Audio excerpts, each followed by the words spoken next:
Everyone, welcome back to this derivation series. और इस session के अंदर हम लोग चैप्टर नंबर 8 इलेक्ट्रोमैग्नेटिक वेव्स में जो भी छोटे मोटे से दो तीन डेरिवेशंस हैं। इस चैप्टर में ऐसा कोई बहुत बड़े डेरिवेशंस नहीं है, बहुत छोटे से डेरिवेशंस है इसमें, दो तीन छोटे छोटे से एकदम। ठीक है, तो उनको हम लोग कवर करेंगे।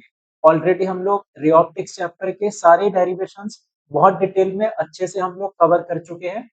जिसने रे ऑप्टिक्स के डेरिवेशन नहीं किए वो चैनल पर जाकर प्लेलिस्ट में देख सकता है। बाकी फिर इस सेशन के बाद यानी कि नेक्स्ट सेशन में हम लोग अल्टरनेटिंग करंट इसी चैप्टर के जितने भी डेरिवेशंस हैं उनको करेंगे। ठीक है, तो आज के लिए इलेक्ट्रोमैग्नेटिक वेव्स को टारगेट करते हैं हम लोग। इसमें फर्स्ट जो डेरिवेशन है वो है डिस्प्लेसमेंट करंट को प्रूव करना है हम लोगों को।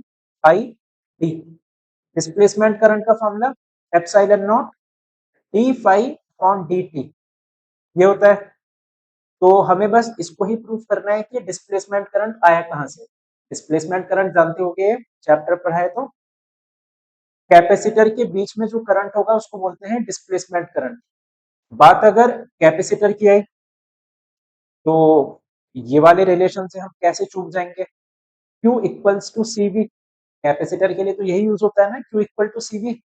यूज कर लो इसको, Q equal to c we.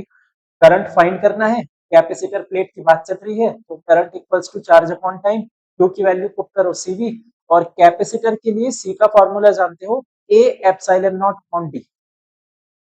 A epsilon naught upon D into voltage. ठीक है, इसको बना लो इक्वेशन नंबर 1।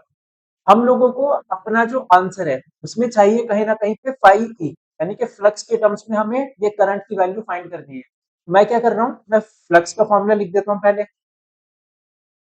इलेक्ट्रिक फ्लक्स का फॉर्मूला ई इंटू ए, यही होता है। एक्चुअल में ये कॉस थीटा होता है, बट थीटा की वैल्यू 0, कॉस 0 1। ठीक है, ये थीटा 0 कैसे हुआ, वो पैरेलल प्लेट कैपेसिटर के लिए सीधी एक प्लेट पर इलेक्ट्रिक फील्ड और एरिया, ठीक है, इनके बीच का एंगल होता है 0।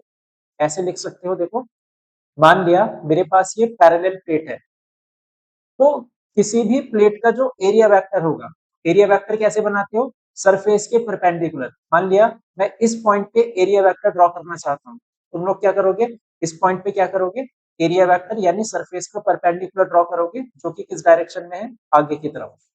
पर इस पॉइंट पे अगर तुम इलेक्ट्रिक फील्ड चेक करो, प्लस से माइनस की तरफ जाता है इलेक्ट्रिक फील्ड, तो इलेक्ट्रिक फील्ड भी किस डायरेक्शन में है, वो भी आगे की तरफ। ऐसे ही है ना, तो इन दोनों के बीच का एंगल कितना हो जाएगा, 0। cos 0 की वैल्यू 1। तो इसलिए ई ए cos थीटा में cos थीटा मैंने नहीं लिखा। ठीक है, ये सब तुम्हें लिखने की जरूरत नहीं है एग्जाम में, तुम सिंपल लिख सकते हो फ्लक्स इक्वल टू ई ए। ठीक है, फिर आगे इलेक्ट्रिक फील्ड और वोल्टेज, इनमें क्या रिलेशन होती है। तो इलेक्ट्रिक फील्ड और वोल्टेज में रिलेशन हमें याद है पहले से, V equals to E into d. Voltage मतलब इलेक्ट्रिक फील्ड प्लेट्स के बीच की सेपरेशन, डी यानी प्लेट के बीच की डिस्टेंस। ठीक है, यहाँ से ई की वैल्यू फाइंड करो, वी अपॉन डी। ई की वैल्यू यहाँ कर दो, वी अपॉन में डी। यहाँ तक पहुंचे हम लोग इक्वेशन 2। इस v की वैल्यू को यहाँ से ना इक्वेशन 2 नीचे बनाते हैं। इस v की वैल्यू को कितना पुट करें, पाई ई इंटू डी अपॉन में डी। ठीक है, v को यही रोको, d लेफ्ट में गया, a नीचे आया, ये बन चुका। इस v की वैल्यू को इक्वेशन फर्स्ट में पुट कर दो, थोड़ा सा काटा पीटी करोगे आंसर मिल जाएगा। तो value of v in equation, ठीक है, इक्वेशन फर्स्ट में इसकी वैल्यू को पुट कर दो। तो करंट कितना आ जाएगा हमारा, I equals to d upon d t, a epsilon naught upon d. Voltage की वैल्यू हमने कितनी की, pi e into d upon में ए। मिल गया ना आंसर, कहाँ मिल गया, अरे भाई ये मिल तो गया। इसको देखो कैंसिल करो, ए से ए कैंसिल, एप्सिलॉन नॉट कांस्टेंट है, बाहर आ जाएगा, अंदर क्या बचेगा, पाई ई। बस ये आ चुका हमारा डिस्प्लेसमेंट करंट पाई ई। डिस्प्लेसमेंट करंट को आई डी से डिनोट किया जाता है, तो ये मिल चुका हमारा इसका फॉर्मूला। सिंपल प्रूफ एकदम। चैप्टर में बहुत छोटे छोटे से प्रूफ हैं, 3। ठीक है, पहला हमारा हो चुका बस तुम्हें ये बेसिक से कुछ फॉर्मूले लर्न होने चाहिए थे, चैप्टर नंबर 1 और 2 में इनको पढ़ते थे। Q equal to CB, V equals to ED, capacitor का formula A epsilon naught upon D, ये सारे चैप्टर नंबर 2 के फॉर्मूले थे। ठीक है, हम लोगों ने प्रूफ कर दिया कि डिस्प्लेसमेंट करंट हमारा कितना होगा। सेकंड पूछा जाएगा relation between C mu naught and epsilon not. तो ये C क्या है? Speed of light. Mu naught permeability, constant होता है। और एप्सिलॉन नॉट ये भी कांस्टेंट होता है। ठीक है, इन तीनों में क्या रिलेशन होगा, वो कैसे कहां से निकालें हम लोग? वो यहां से निकालेंगे। देखो 1/4 पाई एप्सिलॉन नॉट, पूरी दुनिया को पता है ये बात, 9 इंटू 10⁹9। ठीक है, म्यू नॉट अपॉन में 4 पाई, ये आधी दुनिया को पता है ये बात, 10⁻⁻7। ये बात तो पता है ना हमें पहले से, कांस्टेंट की वैल्यू। बस इनको जरा डिवाइड करो, इक्वेशन 1 डिवाइडेड बाई इक्वेशन 2। जैसे ही इन दोनों इक्वेशन को डिवाइड करोगे, देख लेते हैं क्या होगा। Divided by mu naught upon 4 पाई, पूरी वैल्यू अपॉन ये पूरी वैल्यू इक्वल्स 9 इंटू 10⁻9 अपॉन 10⁻⁻7।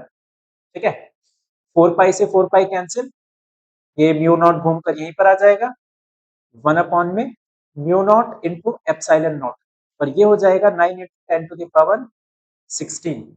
ये 7 ऊपर जाएगा ना प्लस का, तो 10⁻+7 और +9 कितना हो गया? 16। इसको तुम ऐसे लिख सकते हो 3 इंटू 10⁸ का स्क्वायर, बिल्कुल लिख सकते हैं। और 3 इंटू 10⁸ क्या होती है? Speed of light. इसी को तो तुम सी से डिनोट करते हो। ठीक, चाहो तो स्क्वायर को लेफ्ट में ले जा सकते हो, ये पूरा आ जाएगा अंडर रूट में। ये आ चुका इन दोनों के बीच में रिलेशन। सिंपल एकदम, करना ही नहीं इसमें तो हमें, ये तो बढ़िया चीज हो गई। एक ये वैल्यू याद है, ये वैल्यू याद है, जस्ट डिवाइड करो, डिवाइड करके काटा पीटी करो, आ गया आंसर हमारे पास। ठीक है, ये दूसरा इसका एक तरीके से डेरिवेशन माना। थर्ड चीज, एनर्जी डेंसिटी, रखो ऐसे लिख दो इसको, prove that energy density for electric field is equal to energy density for magnetic field. ठीक है, ये हमें करना है इसमें प्रूफ। ये भी बहुत सिंपल सा है, ये चैप्टर ही छोटा सा है, तो इसके जो ये डेरिवेशन है एक तो जैसे हैं। चलो कर लेते हैं इसको भी जल्दी से। पहले तो energy density of electric field denote करते हैं इसको यू ई से। फॉर्मूला होता है इसका हाफ एप्सिलॉन नॉट ई आरएमएस का स्क्वायर। ठीक है, energy density of magnetic field, इसका फॉर्मूला होता है यू बी। एनर्जी डेंसिटी मतलब यू, बी मतलब for magnetic field, half mu naught B RMS का स्क्वायर। ठीक है, इसी चैप्टर से ये बात जानते होगे ई आरएमएस किसके इक्वल होता है? ई नॉट अपॉन रूट टू। लिख दो इसको, ई नॉट अपॉन रूट टू का स्क्वायर। ठीक है, तो ये बन जाएगा तुम्हारा एप्सिलॉन नॉट ई नॉट का स्क्वायर रूट टू का स्क्वायर 2, और 2 2 मिलके हो जाएगा 4। यहां तक बात समझ आई? Equation number 1। बिल्कुल ऐसे ही बी आरएमएस का स्क्वायर कितना हो जाएगा? तुम लिखोगे B naught upon root two. ठीक है, यही होता है ना आरएमएस का फॉर्मूला। 1 अपॉन ये भी कितना हो जाएगा? 4 म्यू नॉट बी नॉट का स्क्वायर। इक्वेशन नंबर, इनके बीच में एक दरार पैदा कर देते हैं। ठीक है, सुनना जरा बात को ध्यान से। पी नॉट और बी नॉट, इसमें रिलेशन होता है ये, वी नो दैट, हम जानते हैं। क्या जानते हैं? हम तो कुछ नहीं जानते, तो मैं बता रहा हूं कुछ नहीं जानते। तो सी का एक और फॉर्मूला होता है ई नॉट अपॉन बी नॉट। ठीक है, तो जरा इसकी वैल्यू कर दो। अगर सी का formula E naught upon B naught है, तो from equation first equation first क्या थी, U E equals to 1/4 epsilon naught E naught का स्क्वायर। अब यहां जरा ई नॉट की वैल्यू करो, यहां से ई नॉट की वैल्यू कितना होगी, सी into B not. E not की वैल्यू क्या होगी, सी into B not, C into B naught का स्क्वायर। ठीक है, ये हो जाएगा हमारा सी का स्क्वायर इंटू बी नॉट का स्क्वायर।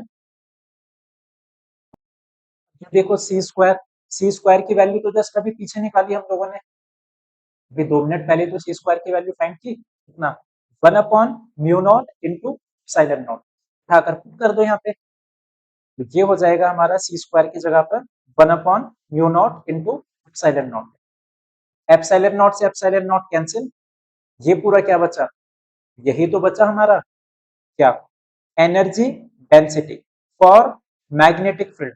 भाई यही तो फॉर्मूला था इसका, 1/4 म्यू नॉट बी नॉट का square, energy density of magnetic field. ये किसके इक्वल हो जाएगा, u B. So energy density of electric field equals to energy density of magnetic field. बस ये हो चुका प्रूफ। तो इस चैप्टर के जो डेरिवेशन है बस ये 3 ही है, और इनको क्या डेरिवेशन क्या ही बोलोगे, बेसिक सी कैलकुलेशन है ये, तो इनकी प्रैक्टिस कर लेना। हो सकता है 1 और 2 मार्क्स में एग्जाम में आ जाए, तो फ्री के नंबर है, इसमें कुछ ज्यादा समझने का भी नहीं है। बाकी इस सेशन के लिए बस इतना ही, और नेक्स्ट सेशन में हम लोग करेंगे ऑल्टरनेटिंग करंट के डेरिवेशंस, वो बहुत ज्यादा इंपॉर्टेंट है। और अगर अभी तक तुमने रे ऑप्टिक्स के डेरिवेशन नहीं किए, तो उसके सारे डेरिवेशंस मैंने अपलोड कर दिए, तो चैनल पर जाकर उन सारे डेरिवेशंस की प्रैक्टिस कर लेना। रे ऑप्टिक्स के डेरिवेशन भी काफी इंपॉर्टेंट है, और अगले सेशन में जो हम लोग करेंगे ऑल्टरनेटिंग करंट, उसके डेरिवेशंस भी काफी इंपॉर्टेंट है। ठीक है, तो मिलते हैं नेक्स्ट सेशन में, तब तक के लिए ऑल द बेस्ट।